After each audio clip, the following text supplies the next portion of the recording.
that saved a wretch like me.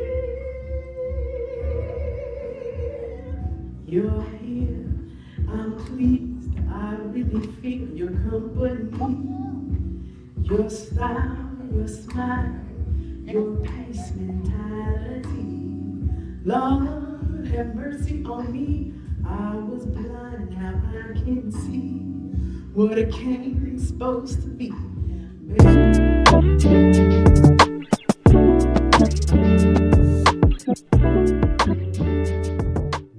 Excuse me, miss. I was in the waiting room when you gave your testimony. And what I realized is that we have an enemy in common. While you were being called to the office again, I was being put out the only home I've ever known. While you were shaking with anxiety and fear over something no one ever wants to hear, I was shaking in dread. Because we all know what happens to little girls that have no home and no one to claim them. I think our souls passed each other by. See, my soul left me a long time ago in a dingy motel room, ripped away by brutal force. It fled, unable to find its way back home.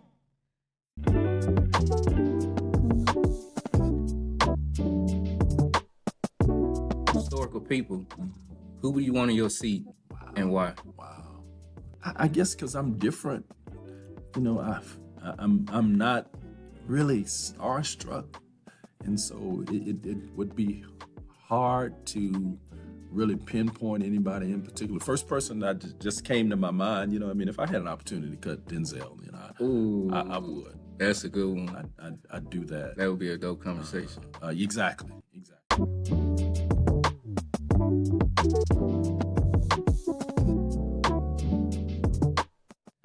How important is diversity in your work, considering you grew up in a bilingual, bicultural home? Yeah, I mean, I think it's very important. I think at this point, just in society, there's just so much diversity. You know, whether it be in language, whether it be in your upbringing, whether it be, you know, whatever that is. And so I think growing up in, you know, a bilingual household as well as really a bicultural, despite the fact that, you know, my parents are you know, both of Hispanic descent, but growing up in two different cultures of, you know, very traditional values in the home and very different, and sometimes similar values, right, outside of the home, but in different ways, right? Yeah. And so,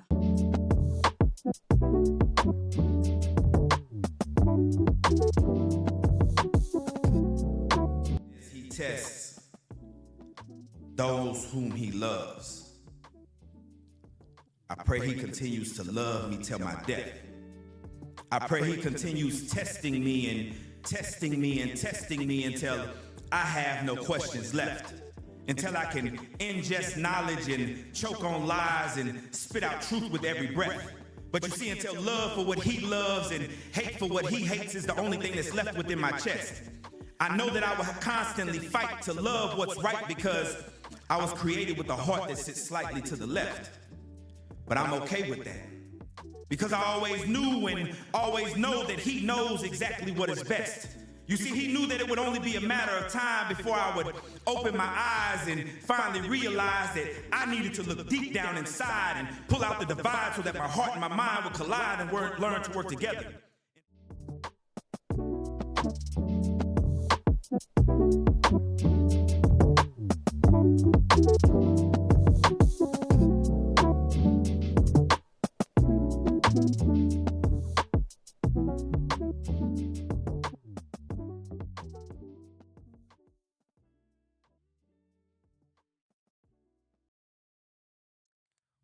What's going on, my good people, extraordinary family? We are back for another amazing episode of Extraordinary Conversations with Extraordinary People. I am your host with the most, Willie Beeman. I'm excited to have this guest here. Shout out to Miss Miriam Davila, Everman City Council, who definitely recommended you, man, to be on the show. So I'm excited as I studied your bio. But without further ado, let's introduce today's guest. He is originally born in St. Louis, Missouri, but raised throughout the DFW Metroplex, earned his bachelor's degree from DeVry University in Business and Technical Management, also master's in UNT, Spent 13 years coaching football, basketball, and track at Cedar Hill ISD before continuing his career at Arlington ISD. Recognized throughout his career as Teacher of the Month 3 times, Teacher of the Year, and Assistant Coach of the Year. Proud principal of Everman Joe C. Bean High School, where he lives by the motto, "It's a great day to be a Bulldog." And without further ado, he is a proud husband of 19 years to his wife, Marie, and the father of 3 sons, Kashawn, Amari, and Ty. Online community, in-person family, let's give a warm welcome to the one and only Mr. Chris Rose. How you doing, man? Man, I'm blessed, brother. Yeah. I'm blessed. How are you? I'm good, man. I'm good. That's a heck of an intro, man. I Yeah, appreciate it. Yes, sir. Got to do it right, man. Got to do it right. You wear many hats: father, husband, leader, coach, all those different things. But before we get to your field of work and who you are, just kind of share with our audience and viewers who was Christopher Rose as a child. Ooh, that's a deep one, right? We'll start out with what most young men think about, which is sports, right? It was kind of my thing was gonna be this football player that wanted to be really good, really great, and that was the idea coming up. Moved around a lot. Like I said, I was born in St. Louis, and we moved to Irving, Texas, and so I stayed in Irving, Texas for a while. Then we moved to Sacramento, California. I saw that. Yeah, I stayed there for about 3 years, and then we came back to Irving. I was in Irving for 1 year, and then we moved to Arlington. So I kind of been all over the Metroplex, but young Chris was energetic, football, passionate, and I guess a little hard-headed, I guess, which is why I chose the field I'm in, right? Is to try to help, because I understand what the mentality was being young and what it was like. So I guess that would kind of describe it. Gotcha. I can definitely see that the conversations we had off camera. I can definitely see the energy, the personality, outgoing person, and doesn't mind getting in the trenches. And so I could definitely see that, just picking it up, meeting you here these few moments. Any siblings? Was it just you growing up? Well, good. I have an older brother and older sister, so I'm the baby, right? So my brother's 4 years older than me, and my sister's 3 years older than me, and so I'm the youngest. So, crazy thing is they're now living in Oklahoma, so I told them, I still claim Texas because I was born in St. Louis. I was raised here, so I'm like, y'all not even Texan no more. So they've been there for a long time in Oklahoma, but I'm the youngest of 3. Yeah, I am the oldest of 4. Oh, wow. Yeah, so it's a little different. I had this conversation with Miss Miriam recently, and her being the oldest of her siblings. It definitely is a different dynamic because you happen to be in the forefront and be the leader and supporting them and kind of raise them up while you're being raised up at the same time. And so I could definitely see that. How was it for you growing up knowing that you are the middle child? How was it? Relationship dynamic? Well, I would say for me, right, being the youngest, right, it's gonna be this thing of, okay, mom is, what's the word? I won't say tired, but like we're to the point, like, okay, with that first, you want to take all these pictures, do all the things. Then the middle one, you want to try to, by the third one, you're like, okay, I'm just tired. Just don't do this. Just kind of get those guidelines, like, hey, don't do this, and you're gonna be okay. But I would say for me, I was spoiled a lot. Mom spoiled me, whatever I kind of wanted. Being a single mother, she made sure I got it. So I was grateful for that.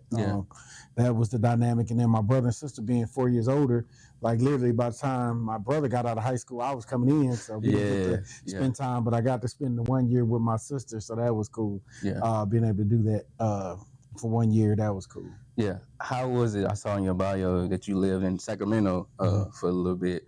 How was that transition, leaving there and then coming back to Texas? How was that transition? Good thing on that is it's different, right? Like California, we'll start with the weather. The weather in Texas is hot all day, morning, night. You sweating, it's burning up, right? Right. California, it was different. Like we go and we're traveling there by car to go there. I'm like, yeah, we're gonna stop in the Bay and go see all this stuff. We got on shorts, tank top. Man, it is freezing. Like it is cold. So we freezing. We're like, okay, this is different. So then we get to Sacramento. It's not near the water, but it's still in the morning time. It's freezing. and that like Jeez. cold, and that's why you wear the jacket. But then when the sun comes out, it gets hot, so you got to take your jacket back off. But then the sun goes down to get cold. That again. is so weird. It's just the weather on that part is different, right? Yeah. Then we talk about the whole vibe of sports, right? Coming from here, we was growing up in Irving, we was all in sports, playing at the river bottoms. Like everybody, that was football, basketball. Like Yeah. it was a big deal. California was for basketball, but football was kind of laid back. It Yeah. wasn't as much like. Athletics wasn't even a class like it is here, you know. Wow. So Yeah. there it was just a little different. So I came there and it was like dominating. It was like, oh man, I'm the guy. And I'm gonna say, not bragging, right? But freshman year, I get homecoming. What do you call it? Homecoming king, but it's not homecoming. It's like homecoming prince or whatever the wording is. Yeah. So I win that. So I'm super excited. And so all these things are happening. Then I come back to Texas, but California was different. The lingo was different. I started talking different when I came back. Everybody was laughing at me like, "What's a buck?" Like I came back, let me hold a buck. Like, what's a buck? And so funny stuff like that. It was just the vernacular was different, but Yeah. I will say it was good because I have learned how to meet different people. Yes, And different I've never met a cultures. stranger, so it's like for me moving around so much, it made to where like I'm used to it. It's like it's natural. Like I just want to get to know you, build a relationship, and it helps me in my field that I'm in. now. Yeah. That's what I was just getting ready to ask you. Knowing that you are meeting people in different places, different states and cities, I'm pretty sure that helped you along the way in your career field now, being principal, being assistant principal, teacher, coach, and many different walks of life that you've been. I'm pretty sure that helped you kind of sharpen your people skills Yes, sir. and navigate with different people. Definitely making sure you get to talk to people, know the people, and Yeah. following up, and it helps in so many ways in that. So I think that has played a big factor. But also now, you know how important Facebook and stuff is. Yeah, So like I social got all media. these different people that I Yeah. can check on and follow up with and stay connected. And so it's really cool because now I got a big network of people that we need something and start thinking about doing something different. It's options. So. Yeah. I totally agree. Let's get to more of your academic background. During your time at DeVry University, what lesson did you learn about business? What were some lessons that you learned in regards to how to run a business or ideas when it comes to business? What was that experience for you? It wasn't a whole lot about business that I really got, even though the degree was business technical management, it was more the technical side. Gotcha. So I spent a lot of time learning about LEDs and diodes and working on those types of things. But I would say the thing that resonated the most was the life lesson I learned about preparation. What I mean by that, I took a class called technical management. I'll never forget. The professor told me like, hey, you know how you come in the class and like, hey, y'all gonna have to spend at least 6 to 8 hours a week studying, doing all this stuff. I was like, yeah, okay, it sounds good. He's like, a lot of y'all gonna end up dropping the class because of this and that. Okay, it sounds good. First test come, nobody passed it. I think I got like a 22 on it. I'm like, oh my goodness. So me being prideful, I took it personal. Like, oh, you think I'm just gonna quit your class? Like, okay, I see. So I went and got study card, note cards, and I really start putting the work in just to prove to this one person that, hey, I'm not gonna be that guy that you think you can just make me quit. That's not gonna happen. And so the blessing in that came. I studied and worked so hard, and I got a B in that class. But the crazy part about it is, I took some of those same skills to everything else that I didn't realize, and I made the dean's list for the first time. Wow. in That's history awesome. for me. And no, in school, like I said, I was kind of a knucklehead in a way that I didn't do homework. I could show up and pass the test. Like, okay, I can remember what we talked about in class. I could make a 70. Like, I didn't understand the power of academics. And so taking that class, that really hit me. And I was like, okay. And this can open up doors. And so that was the blessing that I got from DeVry, was about applying myself. Wow. And then also the goal setting. It was a class that I took that really helped me with the goal setting about where do I want to be at in 15 years. And she made me kind of like map it out and figure out what I wanted to do. And that's when I really started being able to see, like, okay, I'm checking off goals. And that was good too, to really reflect on what I want to do in my life. Yeah. Well said. I remember sharing with Miss Miriam on our previous show that preparation comes before demonstration. So you mentioned the preparation, putting in the work, not allowing no one to run over me just because I feel like this is a challenging task. I'm going to get in the trenches. I'm going to do the work. I'm going to do the studying to prove to you that I can do it. And so, preparation is key because it'll definitely show when that time comes or when the opportunity comes. It'll definitely show. So that's awesome. How did continuing your education while teaching and coaching help you grow both personally and professionally? I saw that in your bio? You're juggling, teaching and coaching and trying to manage all these hats. I would definitely tell you the work ethic behind it. I've always felt like I had a strong work ethic, but that helped push me because it was always a goal. It's always what's next, and that's kind of my mentality. I'm more of those. Everybody that knows me knows like I'm super optimistic. And, Yeah. The glass half full or rose-colored glass. Yeah. But the goal is right. I'm always thinking about the next thing. And so while I was doing that, I was coaching, and it was like, okay, my goal was to be a defense coordinator. I knew that.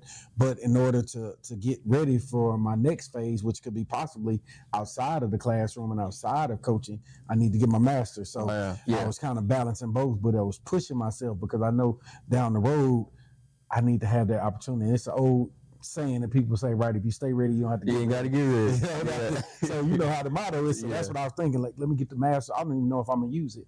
And the funny part about that is I graduated in 2010 with my master's in education administration. I didn't even get my first AP job until Everman in 2018. I never even looked for it. I didn't even, it wasn't part of it. I just knew I needed it. So when the time came, I would be ready. That preparation that you talked about. Yes. And so that was big. And then also my kids to see it. I wanted them to see how hard I work. Like it's not a lot of dead time. Like I would go to games and stuff like that and see them. But most of the time they see I'm up, I'm grading papers on the weekend. I'm putting stuff in. I'm going up to the school to go we have to do a travel for games. And I just want them to see the amount of work ethic that goes into being great. And that's what I want them to apply. And then like, oh, I know how hard it is to be successful. I've seen what my dad did. So that's what it was. I see. I mean, that's awesome. What I'm hearing is having the ability to pay it forward, allowing your kids to see this what work ethic looks like, this what putting in the time looks like. And it's always great to have, healthy role models and healthy influences that we can look up to, especially with you being a father as well. I'm pretty sure they was like, okay, if my pops can do it, I can do it as well. There's another quote that says, you mentioned preparation and not getting an AP job until 8 years later. There's a quote that says that life is lived forward but understood backwards. Wow. And so a lot of times we're in it, we don't understand why we're in it in the moment. But as time goes on, we realize, okay, this is why I had to get that degree. This is why I had to make that decision. And so, it took some time, but you made it work. Staying in the many hats that you wear, over the years, you served as teacher, you served as coach, you served as mentor, and even administrator. How did each of these roles shape your leadership style? Because I believe there's multiple ways that we can show ourselves as leaders. So wearing those different hats, how did that shape you? So first off, when we talk about it, and I use this quote on my email, I used to, but a good teacher kind of shows, but an excellent teacher, right, models it, right? Mm-hmm. And so they're taking their teacher hat as a mentor. I want to be able to demonstrate everything I'm asking you to do as a leader, right? Yeah. So if I tell my APs, hey, be in the cafeteria, do da-da-da, I need you to make sure I modeled that not only when I'm in the role, but even before the role. So I didn't ever want it to be like, oh, now he's acting different because he got a new position or new role. This is who I am. This is what we do. And that's the motto from the teaching standpoint in my leadership, because people can hear certain things, but they understand better when they see it. When they see it. So when I go have conversations with teachers in my role now, they're like, oh, I've seen Mr. Rose do this. I've seen you do that. So when I'm asking, like, that makes sense because I know you would do it. So that part plays a big part of it. Gotcha. The mentor goes back into my relationships with people. As a mentor, right, I got to be able to sit down with you and be able to empathize in what you're going through and be able to hear you. And that's what a lot of people just want to be heard. Yes. So I take that person. I want to hear you. Now, like I tell them all the time, I may not be able to give you the answer you want, but I'll hear you. But I'll listen. Yeah. But I need you to understand I may be looking at it from a different lens. That's okay. But I want to hear you and at least feel heard. And a lot of times, even with parents, if they're able to be heard, they can respect it. And like, okay, I understand your leadership. You're doing it a little bit different, but I respect it. Yeah. Yeah. And so I would say from a mentor role, it kind of helped my leadership in that way, big time. So, and then probably the biggest thing is I'm a relational leader.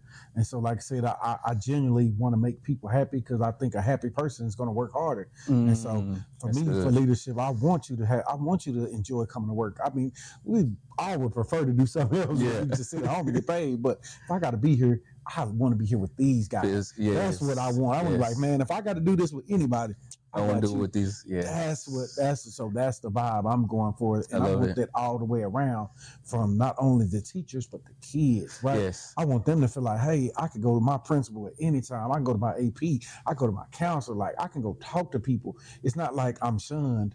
You know what I'm saying? And so that plays a part into my leadership because all of that makes a factor. And, you know, I didn't want to go too deep into my background, but there was some stuff in there that led to that, right? When I'm in high school and I'm underachieving, I felt like nobody paid attention. Yeah. They didn't ask about it. They didn't see it. They didn't know it. You know, I'm the youngest. So, you know, as long as I'm not failing, mama not really worried about it. So I'm just kind of gliding through. And there was no real push. Wow. Nobody asked me, you know, like, hey, what's going on at home? Why you don't bring your backpack to school? Why you always, it was never that. Yeah. And so I want to be able to have a place where the kids can come talk, they can come know that they can be heard and they can be loved on. So I think I know that's long-winded, but you good. That's it, man. Yeah, when you think about the word relationship, the root word is relate. And so at the end of the day, as leaders, as mentors, coaches, administrators, whatever case may be, we have to have the ability to relate to students, to parents, to staff, whatever the case may be. It starts with having the ability to relate. How can I relate to you to make sure that I can put you in a position to win and achieve and thrive and things that you're going after? And so I remember having a conversation with another principal, shout out to Alton Jackson from Uplift the Sin, right up the street, and he would talk about how he would come in, you know, and embrace the kids, or they would look at the shoes because he came in one day with a suit on with the J's. He said he would walk down the hall and kids would ask him, like, I see you with the J's on. But what it did was it created an icebreaker for the kids to feel comfortable to come to him and have those conversations and not make it seem like just because he's a principal that he doesn't hear or value. At the end of the day, people want to be seen, people want to be valued, and people want to be heard. So, yeah. Shout out to Mr. Jackson. I think I talked to him the other day. I saw him at the basketball game the other day. Yeah. So I think it was Grand Prairie was playing. Grand Prairie playing Little M. I think I saw him at the game. Yeah. Putting on the coaching hat, how do you balance pushing athletes to perform at a high level while also supporting them personally and academically? The reason why I ask is because, you know, we know one of the greatest cornerbacks ever played the game, Deion Sanders, Coach Prime, and what he does in his mentorship, you know, with young men, not just on the field, but off the field, making sure that they are thriving, you know, academically. Because at the end of the day, everyone might not have the opportunity to go to NFL or the NBA, so there has to be something on the back end for them to lean on. So for you, the experience of coaching, how does it relate? It's funny you bring that up because that's actually why I got out of coaching. And I'm going to tell you why. I'm going to break it down. And it may not make sense to you, but I'm going to tell you why. I was into coaching, right? And I'm a defense coordinator at Seguin, and we're pushing the kids, right? We're pushing them. We're doing 5 a.m. meetings. We're meeting every day. We're breaking down film afterwards. I mean, kids doing 12-hour days. Like, we're grinding to do the best we can. And we win, I think, one game, right? And I got a lot of kids. My nephew was on that team, right? I got a lot of kids that gave everything they possibly could, did everything I asked them to do, and still couldn't understand why they didn't get the University of Miami, Nebraska. And it's like, okay, I can do all these things, everything you asked me to do, coach, and I still am not going to be good enough for that. And to me, I was leading them astray. And I mean, you can have that conversation, but you got to remember, since they were little, the parents been clapping and saying they the best player on the field. You get to high school, in a small school, you the best player. You can do everything right. It's not just a practice, and you still not going to be good enough. And then this other kid, just God-given, he's 6'6", ain't never played, and now he gets to go. And that broke my heart because I watched them give me everything they possibly could. They called me uncle, because my nephew, my uncle, all of them love me. I love them, and they gave me everything that happened. And I watched them not really get the success that they felt like they should. And I started thinking about my own life, and I was like, you know what really changed it? It wasn't sports. It was the academics. That's what opened the door. When I had this degree and I can show people this is what I'm capable of doing, that's what opened the door. Wow. And that's when I started thinking about, like, you know what? I love sports. I even go help out now. I go to the track meet. I drive the bus to the track meet. I'm out there coaching the triple jump if I can. Coach let me. I try not to bug him. Like, here, I got him. I'll help him get a mark. We do all this stuff. But at the end of the day, right, it's all in fun. It's all good. It's all helping them connect. But at the end of the day, right, you're trying to go to this place, and the only way you're going to be able to get there is have something that proves who you are and how hard you work. And what I've been relating to kids is that degree says more than you think. And the example I try to give them, like, if I had a job to pay $1 million, how many people would want to apply? Everybody. So do you think I have time to interview 1 million people? No. So how do I weed out some of these people? I don't know. I mean, you just pick friends. I don't have time for that. Oh, guess what? You have to have a certain number of years after school to show how bad you want this money. Let's do that. That's going to weed out some of them. You know what? Let's add another 4 years after that 4 years. Wow. And then I start talking to them about that. I said, now you get what I'm saying? It's not so much about the degree. It's about the skill set that you're developing, the wherewithal. It's going to be that good that you would put in 8 extra years past the 12. That's the basic to get you there. And that's now once I start talking about that's what gets me going and getting them going. I'm like, you open up doors. And so, yeah, it's funny bringing it up, but that's why I got out of coaching. It's because of that. I just felt like I was spending so much time and so much in this, and it was only going to help. You know, like we talk about with coaching, only 1% of the kids play at the next level. True. And then the 1% of that go to, and so am I really helping when I can go get all these kids that can get academic scholarships? I can go get 150 of them right now. My kids are killing it. We got 40 kids about to graduate next month, in May, that are going to graduate with their associate's degree from high school. Like, that's amazing. This is what it's about. And so I just had to change my focus. And so that's Wow. Alton Jackson would say it. His phrase would be moving the needle. Moving forward, man. Wow, that's definitely amazing. Take a moment to those who watch and those who listen to kind of share some success stories of some of these kids who have thrived academically, have gone on to do amazing things. Who are some of those students that you can remember? I can't say names like off the top of my head, right? But like, for instance, we just did our Val and Sal. Our Sal, both our Val and Sal are going to University of Texas, right? Both getting full rides, and of course, being athletes, they play sports, but the academic side is what's pushing them and moving the needle. And so that's a good thing. I don't think we had a male on Val and Sal in, I don't know how many years. I've been in Everman 6 years, so I don't remember seeing one in the last 6 years. So that was an amazing feat. Last year, I had a young lady that got a TCU Chancellor Award and got over $300,000 worth of scholarship money for her to be able to pay for an elite scholarship. But then on the bigger scale level, right, we partnered with Texas Wesleyan, and we had a lot of kids apply. Texas Wesleyan gave us over $2 million for scholarships to our kids. So I'm talking about each one of them getting 30, 40,000. Like, these are real numbers, that can change your life. Like, so it's the numbers are astronomical what our kids are doing right now. And I'm not going to try to be braggadocious, but man, we're going to shock some people, man. I'm telling you, we're being very strategic about what we're doing. We're pushing our kids academically, and like you said, it's just going to keep going up. It's going to keep going up. And I'm just watching them. Our kids are connected in sports. They're connected in CTSOs. We talk about those student organizations like TAFE, like FCCLA. We got all these different groups. DECA. Our kids are doing amazing things and going out and participating and getting a chance to go to the next level. And the mission that we talked about at our campus is preparing these kids for life beyond these walls. I love that. When they leave that school, that's all I ask them. Do you have an idea of what you want? If I did that, I did everything I was supposed to be. What God asked me to do for these kids, I did it. Because, like, hey, at least I know I can go this. Hey, I'll talk to this person. I got to leeway this. That's what I want. I don't want them walking out of our school and like, man, I don't know what I'm going to do. I'm just going to hang out. Then I failed them. Wow. I hope your coach did life beyond the walls. I love that, man. That's amazing. Take a moment to talk about Teacher of the Month 3 times and Teacher of the Year and what that means to you personally. Personally, man, going back to what we talked about earlier, work ethic. My wife could probably attest to it probably more, and then probably even at the sacrifice of some of my time with my kids. Like, literally, I would leave before they get up. Then I get home and they only up for like an hour.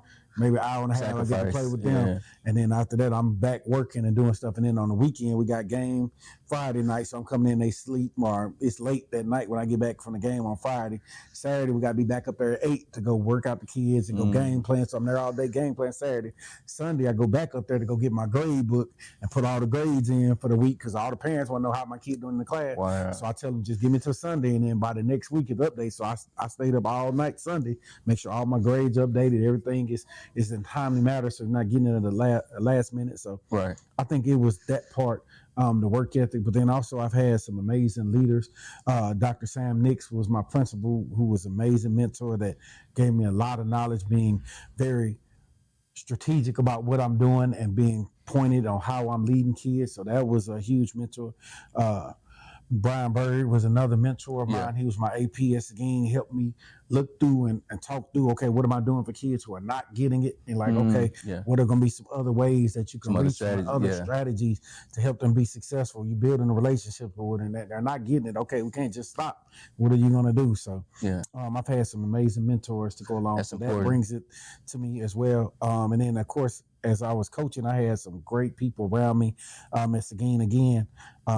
I had Coach Ridgway. Catcher Ridgway was my head girls track coach. We won the state championship in 2015. Wow. With track with girls, with 4 girls. We won the state championship. All women. That's cool. We had a nice squad. I learned a lot there just on what it takes to hold people accountable year in, year out. So she helped me with that.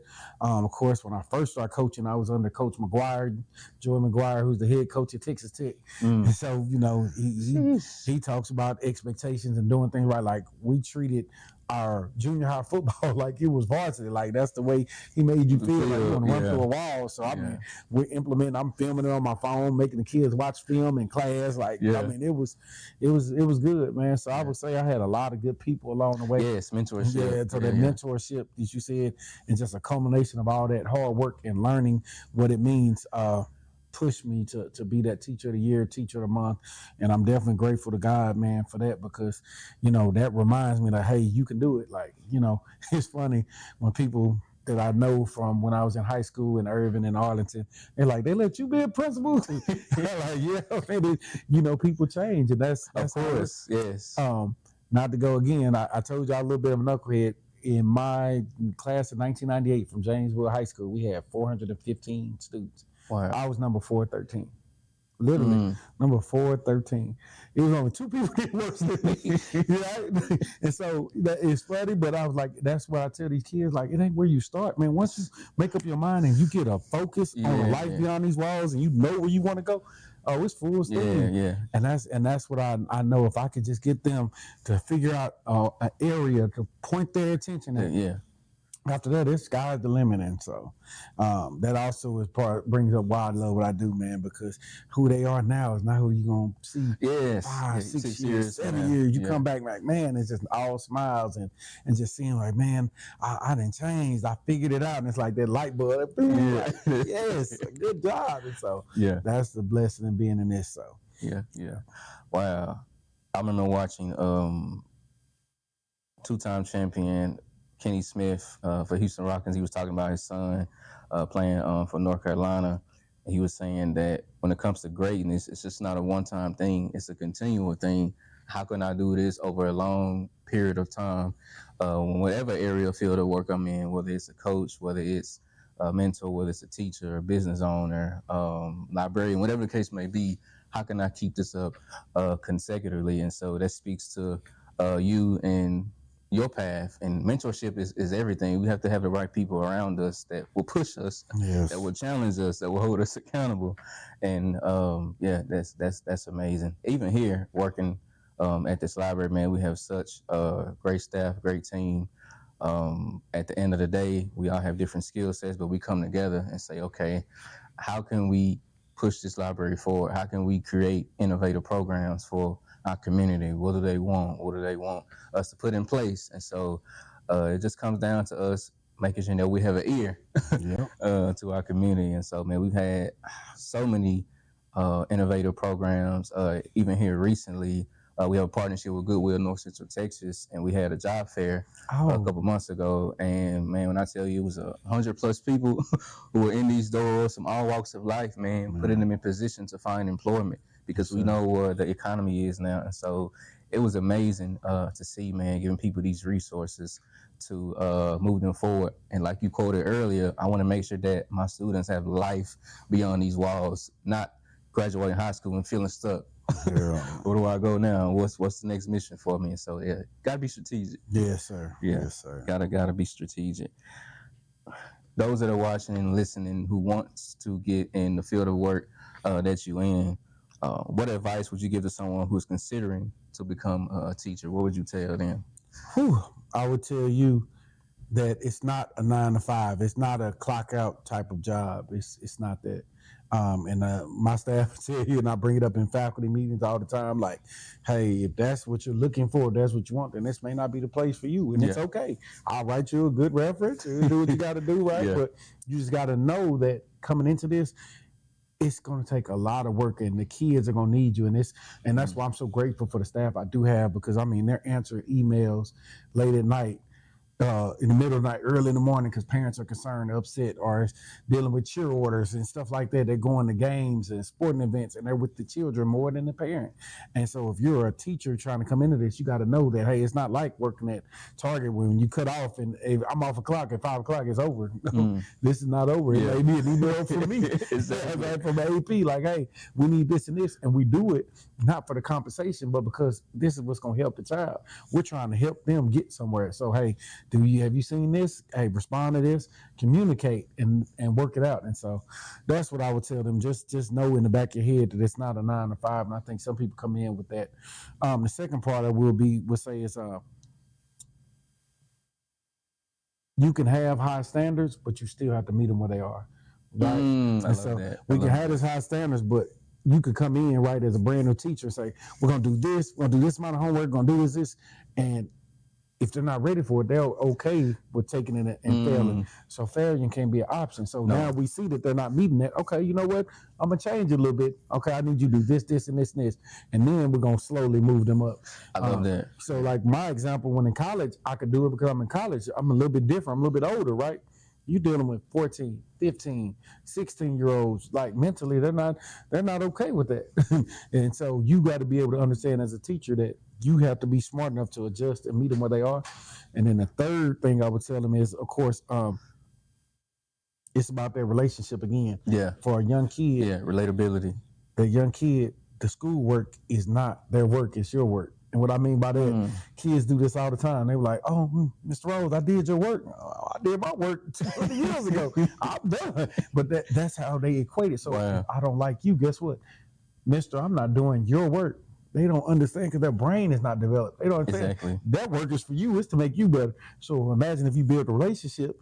Now they start doing the work for you, not realizing it's helping them. And so as a teacher, you got to know they're coming in. So that's why it's so important to get them to like you, want to be around you, to open up to you, because now they're going to do something that's going to help them later. Even though they think they're doing it for you, they're doing it for themselves. Wow. So, that would be the other thing I was throwing there. Yeah. Wow. Well said. I hope y'all caught those gems. Let's get to where you are now, currently, principal at Everman High School. How do you ensure that every student feels seen, heard, and valued on campus? What does that look like on a daily for you? Man, if y'all come up to the campus, right, first thing you're going to see everybody in there, myself included, right in front of the cafeteria. I'm going to fist bump every kid I see. I'm going to say good morning to every kid every day. Every day. There's no way that you're going to come to school and not get a hello, good morning, get something to make you feel wanted, to feel seen. Yeah. And you'll be surprised how many kids that makes an impact, because a lot of them may not act out and be the bad child. They just may hide behind stuff. And so they don't feel seen because nobody ever acknowledged them, nobody high-fived them, nobody spoke to them. They just go to class. And so I want to make sure that never happens. So that's step number one. And I try to model that for my teachers, and I hope that they do it, which most of my APs do it. So now imagine you're a kid that normally doesn't get seen, but you come Josephine High School, the principal that you don't even know fist bump you. Now here come this other AP, good morning, and here come this other person, good morning. You're like, God, and I'm trying to model that for kids. Number one, that you are seen, but then two, it's okay to be the kids call it friendly, but be nice. It's okay. It's okay. Yeah, it's okay. It We don't don't have to be cost- mad in yeah. the morning. Like, I need you to come out of that shell to feel that. And so we have to do that. And then the third part, trying to learn names. Of course, I had a lot of kids, but a lot of them I know their names. Like some of them I struggle a little bit, but for the most part, I would probably say I know at least 50% of the. I have about 1,300 kids right now. I probably at least know 50% of their names, right? So that makes a difference too. When somebody say, "Good morning, Terrence," like, "Oh, okay," and you don't even get in trouble, right? So that plays a role. That's important. So doing that, but then going back to the other side of it, being strategic. So we do have what's called a PBIS team, and PBIS is positive behavior intervention systems that we put in place. We want to reward kids for doing the right thing. Yes. And so we have a whole committee that I have a teacher over, but she put the kids on the committee, and then the kids come meet with me and tell me things that they want to do. Mr. Rose, we want to have this. Yeah. So like one of the things they want us to do, and I'm working on it right now. Don't hold me to this yet. They want to do like this Everman Olympics. They're like, hey, this would be cool. We kind of sit down to school, and then we do this at the end of the year after all the tests. We do Olympics where certain kids get to compete in different events. Grade level, every grade level have a color on. That's dope. And so imagine a buy-in. This is their idea, and then us as adults just help them facilitate it. Yes. And that's what I want. Now, is it going to be everybody? No. But if I can get the kids to feel like they can come to us and talk to us about this, and they feel like this is their school, that's what I want. So having committees in which they're a part of. We also have kids on our mayor advisory committee that are meeting with the mayor for the city of Everman, which they meet with him, I think, once a month, cool. come up with ideas and things like that. So we're making sure they're heard and seen from different levels. Yes, and we're trying to build them into leadership. Mr. Miller, executive over student services, just emailed me. I think for Texas State has a student safety program where kids can line up to lead in for safety. But safety in schools is huge. How can they have a part in it? How can they have a say in it? So I'm about to send it out to the parents, to the kids, and hey, let's join. Let's just try to do it. So we want to build them to be leaders too, because if you want change, you got to be a part of the change. You got to be a part of it. We got to teach them how to do that. So them being on committees, having ideas, and then going to present it. Come ask me. I may say no again, but it's worth the try. It's worth the try. And now they feel like, oh, let's do this. And so I'm super excited. And I got a lot of freshmen and sophomore on that committee that'll be here for the next 4 years, 3 years. So yeah. Well said. It's amazing, man, putting these kids in the right position. You mentioned being connected to Mayor Ray Richardson. I had him on the show here recently as well. Shout out to Mayor Ray Richardson. But that's very vital to our kids, man, making sure that they are being connected to the right people to get these resources and being mentored and being sharpened. You said something earlier on about when you're walking through these highways and you're giving them high fives and dapping them up. I see the same thing here, working here at this library. Like when we're sitting at the front desk, first impression is everything. Yep. People walking through these doors don't even know you. Yep. Keeping a smile on your face. Hey, how you doing? Hey, how can I help you? Do you need anything? And like you mentioned earlier, knowing them by name. There's a few people that I know that come here on a regular that I know by name. And so, yeah, that's very important, man, because it allows them to make sure that, okay, I feel appreciated. Somebody notices me. So yeah, that's very vital. Yes, sir. Yeah, I love that. You often say it's a great day to be a bulldog. What does that phrase represent for the students and the staff at Everman? You know what? And I've kind of modified it. I'm going to go back to the origin of that, and I'm tell you how I modified it. Gotcha. But I literally got there from Coach McGuire at Cedar Hill. We talk about mentorship. Yeah. And it was a great day to be a Longhorn. That was like the mantra, right? And it just made people proud of where they were. And so now I kind of morphed it into being, it's a great day to be a dog. Yeah. And so now I just say, hey, be a dog. And the dog stands for being determined, being accountable, being wise, and being gritty, right? And so now we take those acronyms, and then now when I'm saying, hey, be a dog, and for our kids, when they hear be a dog, they think sports and tough, which is good, and that's what I want. But also being determined, being accountable. Hey, I did wrong. I messed up. You're right. Take accountability. We talk through that. Being wise. You know what I'm saying? That being smart enough to know, okay, certain people are going to do certain things. I don't want to be around that. I'm going to go this way. Yeah, be wise, make good decisions. And then, of course, that gritty part, just being tough and not being able to ask for a way out all the time. I had kids, I want to change teachers. No, figure it out. Hey, sometimes you have to adjust. This teacher is not like that teacher. So you have to adjust. They're not going to adjust to you. You have to adjust to the environment. Yeah. So all of these are like for lack of better words, our core values, and that's what I'm building on. So now I took it from what I got from Coach McGuire, and I'm morphing it into just be a dog. And now it's something that I want us to be able to say, and everybody knows exactly what that means. Yeah. Be a dog, and then it's just gonna sink in and resonate. Now we start talking about core values, and that's gonna be something I'm talking about. Which you kind of making me give away my secret for my graduation speech. We're gonna talk about what being a dog means, and I'm gonna go in a little bit more in depth with it. Well, I love that. One thing here at Forest Public Library, we're really, really big on creating partnerships with certain people. Like I mentioned earlier, the partnership we have with Goodwill North Central Texas and a lot of other people that work with us on different programs.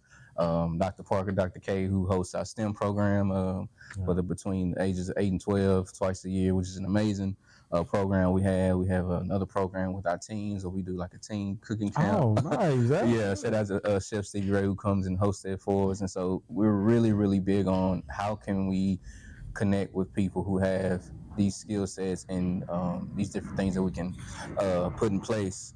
So for you, being a principal, having a team, having a staff, how important are community partnerships when it comes to strengthening education? We talked about earlier, it's not just about sports. Of course, people want to pursue to go to the league, whatever the case may be, but on the back end, you mentioned that academics is what's opening the doors.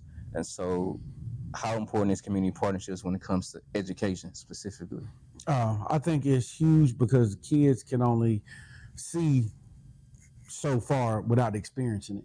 Right. So when we do partnerships like we have with the church, with like we have a student, Barrington Strickland, right? He goes and he partners with the shout out to my nephew. There you go. Right. And so he'll go over to the church, right? And he will partner with the community to pass out food and do these things. That's a part of their whole psyche of who they are, like, okay, giving back, and it builds the whole person. So yes, it's not necessarily academic, but it is building the whole person, which we're responsible for as a high school. So to answer that, the partnerships help build the whole person in that instance. But in other situations, it could be a job opportunity, right? That you get exposure to something that you had never seen or done with before. And that's where it comes in on that end. That's something that I definitely think I need to do a better job at, just critiquing myself. It's just getting more partnerships to be able to open up more opportunities for our kids, because those things play a factor. Like we do partnership with I just went blank. Texas what is it called? Texas Workforce Commission. We do have a partnership with them with some of our what we would call fall students and certain programs that we do have partnerships where they go up there and help and do certain things. So I love it. We do have some partnership, but I want to get more of those, specifically more job type things that they can go experience and have partnerships. One of the things, our electronic program is growing really big, and so through what we have our kids doing at TCC, we partner with TCC for dual enrollment. They're actually getting a process of partnering with TI, Texas Instruments. Wow. So they did like an internship last summer where the kids can get paid just to learn, because they're trying to build their workforce for Texas Instruments, right? So that's a partnership that not only is it growing the kids, it's making them better. One of the things that, shout out to our assistant superintendent, Dr. Kentrell Phillips. One of the things that we're doing as we build our curriculum for everything we're doing with our kids, we want to make sure we have it at a high school level, but then also if we want more rigor, we can partner with a second ed person like a TCC, but then also a work industry partner like TI. So like all of these different pathways that we have at the high school, we're trying to have it where we have secondary ed person like a college that we partner with, but then also a partnership with the college, with a workforce person that can do it. So we're building those things as we speak, and we talk about these. We meet once a week, but we're going through those and make sure we're strategic about giving these kids opportunities. Because again, going back, a life beyond these walls, right? If we have these partnerships, guess what? I thought about doing this, but now I'm getting the hands-on and to see hands-on experience. This is what I want to do. And so our nursing program, we have a partnership, and they're doing great things with the hospital. They go over to Hughley Hospital, so that's amazing. They're getting partnerships there. So we got a number of them. Can't think of all of them off the top of my head, but it's already there. And so that's huge, and every high school should try to do that to build those partnerships. I totally agree. That's gonna stick with me, man. Life beyond the walls, man. That's a no mantra to stand by. I want to shift to you're a man of many hats, but I want to shift to your role as father of 3 sons. Keshawn, if I'm saying it right. Keyshawn. Nah, I got you. Amari, and Ty. Yep. What are some values you and your wife try to instill in your children every day, knowing that you deal with people on a daily basis? So in regards to your home and leadership there, what are some values that you and wife feel pouring into them? Man, it's so important that we talk about those values, because having 3 boys, I understand what it's like to raise them, and none of them are gonna be perfect, right? Yeah. They're all gonna have something. So I'm gonna start and give a little shine to each one of them. But my oldest is Keyshawn. He's 23, right? Keyshawn is a super smart kid. Didn't quite know what he wanted to do, but it seemed like everything he tries, he's good at. Yeah. And so he started out, we were killing it in sports with football when he was young. Then he gets to junior high, he's playing football, basketball, track, he's good. Then we started, I want to say middle school, doing band, and we got him some band lessons. He loved band. He get to high school, he had to decide between, well, you don't have to decide, but it was almost like you had to pick a path between band and athletics. Yeah. Them two usually don't go together. You can work it out, but it's really hard. So he chose to go the band route, and he loved it, did all those things. And he understands the amount of work that goes in it, but he can jump because he's so capable of it. And so he decided, okay, well, we tried that. He wanted to go and said, I no longer, because he's a COVID baby. COVID happens. And so he was like, Dad, I don't want to be like you. I don't want to, get into debt behind college and all this stuff. So I don't even think I need school. I'm like, oh my, broke my heart. I'm like, no. And so we started getting frustrated. I'm like, okay, Keyshawn, what do you want to do? Again, we talk about your life. Well, I'm just going to get a trade. I'm like, yes, you can get a trade and there's money in it, but okay, you know what? Fine, let's do it. So he goes and becomes an electrician. He gets it for a while, right? He's going in roofs and attics and he's working on HVAC and doing all this stuff. And he's like, I don't like this. I said, okay, I feel it. He's like, I'm gonna go join the military. Okay, that's fine. And so he goes and learns Korean, and he's actually in South Korea now, interpreting Korean documents. I can't tell you all of it, I guess. He's not allowed to tell me the details, of course. But he had to get FBI clearance, and for him to go learn Korean, I'm so proud of him. But I was talking to him yesterday, and he's still like, well, I might want to teach. Like, okay. Like, so, these kids, they change, and just go up and down. But the part I would say for him is just, again, we go back, work ethic is the key, right? Yeah. Put in the work ethic. And then I got my middle son, Amari, who's now just turned 20. He's playing college basketball. He's at a JUCO in Terrell, Southwestern Christian. Had a great season. For conference, he averaged 18 points, 10 rebounds a game. I mean, he was balling. But now we got to look at the next level. But like I told him, at some point, you got to stop playing sports. So going back to what you said, I love sports, but it don't love you back, man. So you got to hang them up at some point. Now, it's good to open up doors, but what are you going to do after that? And so some days he's like, I want to do my own business. Well, you can't just say entrepreneur what? It takes money to make money. So what are you going to sell? What are you going to, so trying to get, and I was like, okay, he's just not ready for that conversation yet. But same thing, that dream that you can do whatever you put your mind to. So work ethic for Keyshawn with him, just believing in him. Yeah. Hey, I got your back. Whatever you want to do, as long as it's right and you're taking care of your business, I got your back. Yeah. And then my youngest, Ty, same thing. They all very cognizant of the financial ramifications of college. So he's like, I'm going to do like my brother. I'm going to go to the military. So he joined ROTC, and he's at UTA now. He's in ROTC, and he wants to do logistics. I'm like, hey, I'm good with it. Yeah. But again, apply yourself, put the work in, and all of them know, like, nothing's been handed to you.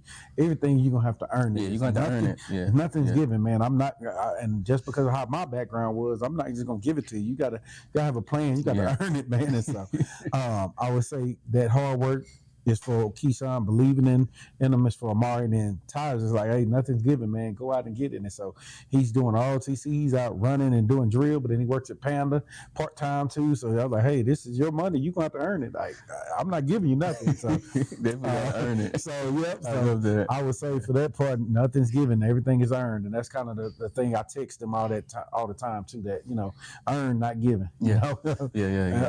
I think those are like the values that we say we push into them. And I can say I'm super proud of them. I don't know what they're going to end up doing later, but I'm so proud of them going after it and having it and keeping the dream. So yeah.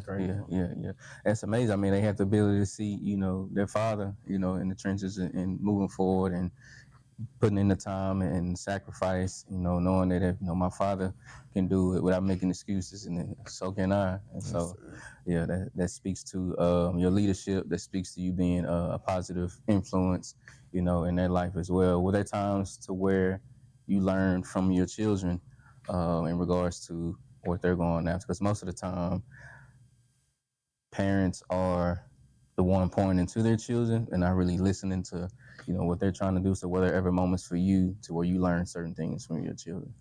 Definitely with Keyshawn, the oldest.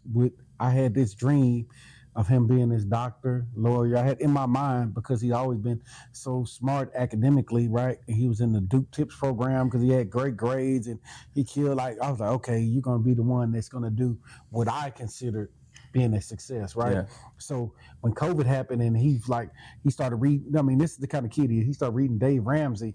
He bought the Dave Ramsey books, started watching the video, and he took it to the extreme. He was like, I'm not gonna spend money, and I don't want to go into debt. And I'm like, no, you invested in yourself. But in his head, he's like, I don't want that. I'm not going to school. I can just get out here and work and save my money, and I can still be a millionaire. I'm like, okay. And so what I learned is I have to allow them to make mistakes, right? What we do as parents, we try to prevent mistakes, but I can't prevent his mistakes. That's the only way you learn. Yeah. So what I have to do is try to help him navigate through it and tell him, hey, you're going to run into this pitfall, but I can't stop you from doing it. So if you see it about the trip, I can't say, no. Yeah, you got to allow I'm telling you it's going to trip. I'm telling you, okay, when you trip, I'm going to help you up. Yeah. So this is why I told you to watch it. Okay, now what we're gonna do, and that's what I had to do with him. And so that's the part that I learned from him is like, hey, don't try to helicopter parent. I gotta allow him to figure it out and make mistakes. And sometimes it's really, really hard as a dad seeing it. And I would say it's even harder than raising the kids up here at the school. I can be a lot more empathetic with my own kids. I don't like the empathy runs out sometimes. Like, man, you know better. Like, And so I would say that's the learning part. Yeah. Going back to your education career, what was it like? What was the preparation like being an assistant principal? Because I know you were assistant principal at the time. What was that like leading up to taking a role as principal, Josie Bean? Well, a couple of things I want to start first. When I first started getting as a teacher, I can't remember who told me. I don't remember who the mentor. I wish I could. I'd give them a shout out. But first off, you're always supposed to dress for the role that you want, not the role you're in. So as a coach, right, I could easily come in sweats every day. But no, I wasn't going to do that, right? I'm going to do my button-up shirt. I didn't have a tie on yet, but I put the button on shirt. I do all those things. So at least you can see this was business in here. So I would say that was step number one. Yeah. Getting me ready for leadership is to understand you're preparing for the next role and understand you're always interviewing. Always. Right? But then a shout out to Dr. Lane, who's my mentor. He was the head principal and hired me at Everman Joseph High School. He was the head principal, and he gave me a lot of wisdom, but he gave me a chance to figure it out. Like he was gonna be, hey, go do this, and just get it done. And then his thing used to always tell me, if I got to go do it for you, what do I need you for? Yeah. And it was crushing, but it was real. Real. You know what? And so it made me have to stand on my own and how to figure it out. So I would say that was my mentality when I first got in there, because you don't know all these kids. I'm coming from different place. So I start with my high fives. I always have done that. Okay, I got to get to know the kids. But then secondly, now it's like, okay, I not only can't just focus on just kids, I got to focus on the teachers. Yeah. And that's the lens that you don't understand. When you're coming from a teacher, the lens is all about kids. When you come to AP, it's about kids, but now you're watching teacher behavior. The teachers become your kids. Yeah. So now you got to be able to empathize with them, watch them. What are they going through? Why are they missing sometimes? That's good. Why are they having their head down? Are they going through something emotionally? You got to pour into them more so than the actual students because they're the one impacting your students. Exactly. And so that was the transition. I had to start figuring it out. It's like, okay, I got this teacher.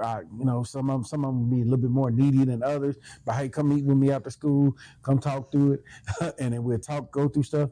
And the learning period was I had to also learn I can't ask them to do what I would do because they're not me, and it wouldn't work. Right. So I'll give you an example. This is most principals that know this. So any principals watching, you already know this. But if a teacher comes to you and like, hey, I got this problem. If you just try to solve the problem the way you would, they're going to get frustrated because they're not you. They're not gonna implement it the way you do. So they're gonna come yeah. back and say, now what you want me to do? Yeah. I did exactly what you said, but it's like, no, it's not. So now you have to help them see it. So now, almost like I would with students, well, what's the problem? You start walking through them like, how do you think you could have did it different? So now we got to start questioning and getting them to find the solution. Yeah. Like, oh, okay. Well, what's the way that we could avoid the kid going to sleep in class all the time? What's some things you could try? Well, I don't know. Maybe we could try this. Oh, okay. Have you tried it yet? Okay, let's try it and see what happens. Well, maybe if I sit him over here, because he like to sit about it. Oh, okay. Great idea. You see what I'm saying? Yeah. So now you got to coach them. Yeah. And so that's the part I didn't know. They don't tell you. Well, I mean, they kind of say it, but I didn't realize how important coaching was. Even for the yes. So when you come from a teacher, now you got to coach other teachers. That's the challenge. Wow. Because some of them are set in their ways, and this is how they do it. This is how I've always done it. And you got to be able to get them to see, okay, you do it this way, but this could be a better way. Yeah. This could be a way that's more efficient, more effective. You can't just be stuck. And sometimes teachers don't want to tell you, yeah, they can see little Johnny struggling, but this is how I do it. I'm not comfortable doing this. And so that's where the slogans and things come in, like having a growth mindset versus a fixed mindset. We got to start now. We got to start putting those things into place, and that's why those faculty meetings and all that stuff is so important, because we're pouring into them things that we see and giving them vision, giving them thoughts, and start changing the way they look at stuff. So, but to say that as an AP, I had to look at all those things, but I had to start small. And when you start small, you start like usually with facilities. So just make sure the building run. I'm over the fire drills and safety drills, all that stuff, how we exit the building, like more facility thing. Anything break, everybody knew to call me. So I started becoming that guy. So I learned that part, but then it's this other side of it, which is the academic side, which is the part that I love. That's the fun part.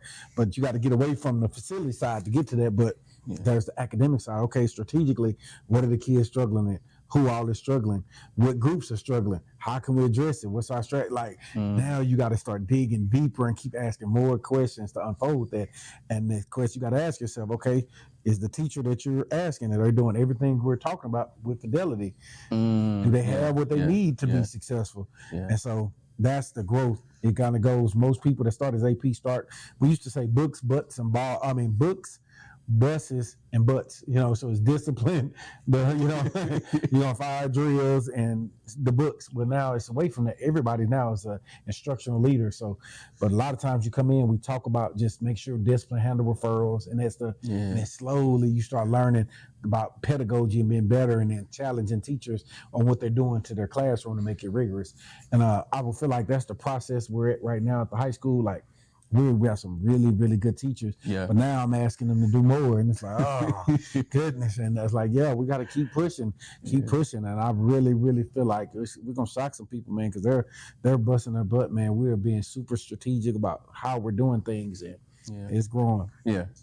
I love it. How important it is having the right people in place, or having the right team in place. You mentioned sitting down, being an AP, and having these conversations with these teachers on how they can be better with their students. So for you, how important is it to make sure that you have the right pieces in place to make sure that these students thrive in class? The most important piece.